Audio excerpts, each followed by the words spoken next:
ഇഷ്ടപ്പെട്ട പോസ്റ്റുകൾക്കും ഇഷ്ടപ്പെട്ട കസേരകൾക്കും വേണ്ടി ലേലം വിളി തുടങ്ങിയത് UDF സർക്കാർ അധികാരം ഏൽക്കുന്നതിന് ആഴ്ചകൾക്ക് മുമ്പ് തന്നെയാണ്.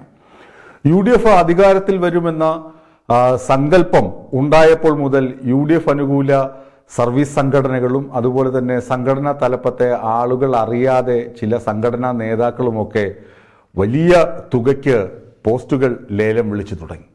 നമുക്കറിയാം, സ്ഥലം മാറ്റത്തിന്റെ കാര്യങ്ങൾ ധാരാളം വിവാദങ്ങൾക്ക് തിരികൊളുത്തിയിരുന്നു. കോടതി തന്നെ ചില സ്ഥലം മാറ്റ ഉത്തരവുകൾ സ്റ്റേ ചെയ്ത സംഭവങ്ങളുണ്ട്. ഇപ്പോൾ വരുന്നത് കേരളത്തിന്റെ ഏറ്റവും സുപ്രധാനപ്പെട്ട കോടതിയായ ബഹുമാനപ്പെട്ട ഹൈക്കോടതിയിൽ സർക്കാരിന്റെ പ്ലീഡർമാരെ നിയമിക്കുന്നതിന് ഒരു അഭിഭാഷകൻ, ലോയേഴ്സ് കോൺഗ്രസിൽപ്പെട്ട ഒരു അഭിഭാഷകൻ, അദ്ദേഹത്തിന്റെ പേര് അനൂപ് വി നായർ എന്നാണ്. അനൂപ് വി നായർ എന്ന് പറയുന്ന ഒരു അഭിഭാഷകൻ ഇങ്ങനെ ഓടി നടന്ന് പൈസ പിരിക്കുന്നുണ്ട് എന്നാണ് പരാതി. ഈ പരാതി ഞങ്ങളിൽ എത്തിച്ചത് ലോയേഴ്സ് കോൺഗ്രസിലെ അംഗങ്ങൾ തന്നെയാണ്.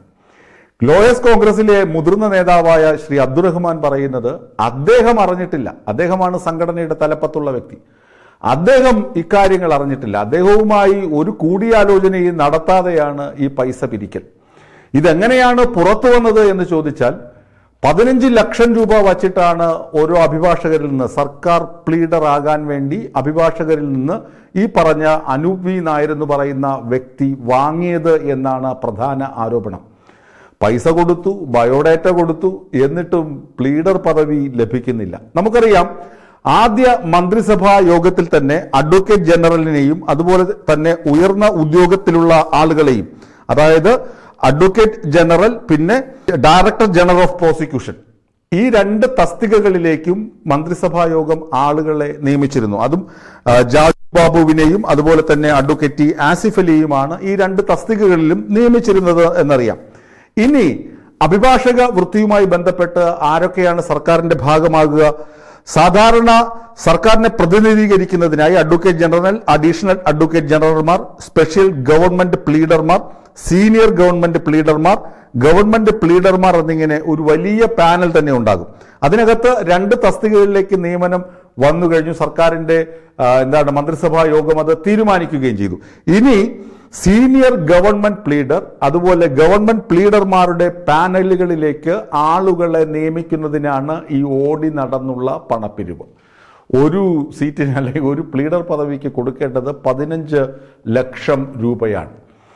ഇത് ഇനി ഈ സ്റ്റേറ്റ് അറ്റോർണിയായി താൻ ഉടനെ നിയമിതനാകും, താൻ ഹൈക്കോടതിയിൽ വരും, വലിയ പദവിയിൽ സർക്കാരിന് സ്റ്റേറ്റ് അറ്റോർണി ആയിട്ട് താൻ നിയമിതനാകും എന്ന് പറഞ്ഞാണ് ഈ അനൂപ് നായർ എന്ന് പറയുന്ന വ്യക്തി പണപ്പിരിവ് നടത്തിയതെന്നും കാശ് കൊടുത്ത അഭിഭാഷകർ തന്നെ രഹസ്യമായും പരസ്യമായും ഒക്കെ പറയുന്നുണ്ട്.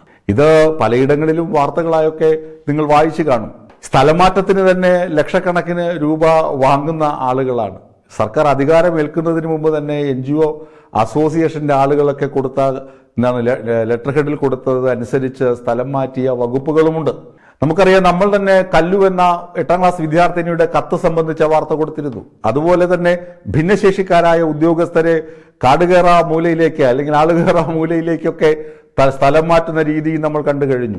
ഇതിനൊക്കെ ബന്ധപ്പെട്ട ആളുകൾ, അതായത് അവർക്ക് ബന്ധുത്വമുള്ള ആളുകളെ കൊണ്ടുവരിക, അവർക്ക് ഇഷ്ടപ്പെട്ട തസ്തികകൾ കൊടുക്കുക എന്നതാണ് UDFന്റെ നയം. അതാണ് പൂക്കി മുഖ്യമന്ത്രി സതീശ മേനോന്റെ നയമെന്ന് സർവീസ് സംഘടനയിൽ, അവരുടെ സർവീസ് സംഘടനയായ ലോയേഴ്സ് കോൺഗ്രസ് തന്നെ ആരോപിക്കുന്നു. സംഘടന അറിയാതെ, സംഘടനാ തലപ്പത്ത് ചർച്ച നടത്താതെ എങ്ങനെയാണ് ഒരു അഭിഭാഷകന് ബയോഡാറ്റകൾ സ്വീകരിക്കാൻ കഴിയുക? എങ്ങനെയാണ് ഒരു അഭിഭാഷകന് ജോലിക്ക് 15 ലക്ഷം രൂപ വെച്ച് വാങ്ങാൻ കഴിയുക? അതിന് ഈ ലോയേഴ്സ് കോൺഗ്രസ് തന്നെ കാരണവും കണ്ടെത്തിയിട്ടുണ്ട്. VD സതീശന്റെ ബിനാമിയായി എറണാകുളത്ത് പ്രവർത്തിക്കുന്നത് ഒരു ശ്രീ നവാസാണ്. ഈ നവാസിന്റെ അടുത്ത സുഹൃത്തും സൗഹൃദം മാത്രമല്ല മറ്റു പല ഇടപാടുകളുമുള്ള അഡ്വക്കേറ്റ് അനൂപ് വി നായർ എന്ന് പറയുന്ന വ്യക്തി. അതുകൊണ്ടാണ് നവാസ് തനിക്കൊപ്പം ഉണ്ട് എന്ന ഒറ്റ ഉറപ്പിലാണ് ഈ അനൂപ് പറയുന്നത് താൻ ഇവിടെ എന്തായി വരും, സ്റ്റേറ്റ് അറ്റോർണിയായി നിയമിതനാകും. അപ്പൊ പിന്നെ എനിക്ക് പേടിക്കാനില്ല, നിങ്ങൾക്കാർക്കും പേടിക്കണ്ട, നിങ്ങൾ ഉടനെ കാശ് തരൂ, അങ്ങനെ പണം വസൂലാക്കി പൈസ കൊടുത്തവരൊക്കെ ഞെട്ടിത്തരിച്ചിരിക്കുകയാണ്. ഇത് പരസ്യമായി പുറത്തു പറഞ്ഞ വാർത്താ മാധ്യമങ്ങളിലൊക്കെ കൊടുക്കാനും കഴിയുകയില്ല. കാരണം പോയത് 15 ലക്ഷം രൂപയാണ്. കിട്ടുമെന്ന് പ്രതീക്ഷിച്ചത് സർക്കാർ പ്ലീഡർ പദവിയാണ്. പക്ഷേ പദവിയുമില്ല, പണവുമില്ല എന്ന അവസ്ഥ. ലോയേഴ്സ് കോൺഗ്രസ് ഇക്കാര്യം പൂക്കി മുഖ്യമന്ത്രി സതീശ മേനോനെ അറിയിക്കാൻ ഒരുങ്ങുകയാണ്. അവർ രേഖാമൂലം തന്നെ മുഖ്യമന്ത്രിയെ അറിയിക്കും. അനൂപ് വി നായരുടെ തട്ടിപ്പുകൾ അവസാനിപ്പിക്കണമെന്ന് ഹൈക്കോടതിയിലെ അഭിഭാഷകർ ഒന്നാകെ ആവശ്യപ്പെടുന്നു എന്നാണ് ഈ ലോയേഴ്സ് കോൺഗ്രസിലെ ഉന്നത നേതാക്കൾ ഞങ്ങളോട് പറഞ്ഞത്. ഇത് എന്തൊരു കഷ്ടമാണ്, ഇതൊന്തൊരു കഷ്ടകാലമാണ്. ഇടതുമുന്നണി ഭരിച്ചപ്പോൾ എന്തൊക്കെ വിമർശനങ്ങൾ ഉന്നയിച്ച വ്യക്തികളാണ് നാട്ടിലുള്ളത്. അവരൊന്നും ഇതൊക്കെ കണ്ടിട്ടും കണ്ടില്ല എന്ന് നടിച്ച് കണ്ണ് ഇരുട്ടാക്കുമ്പോഴാണ് നമ്മുടെ മുഖ്യമന്ത്രിയുടെ ആ ചിരിയുണ്ടല്ലോ, പൂക്കി ചിരി, അതുകൂടി സ്ക്രീനിൽ കാണിക്കാൻ എനിക്ക് തോന്നുന്നത്.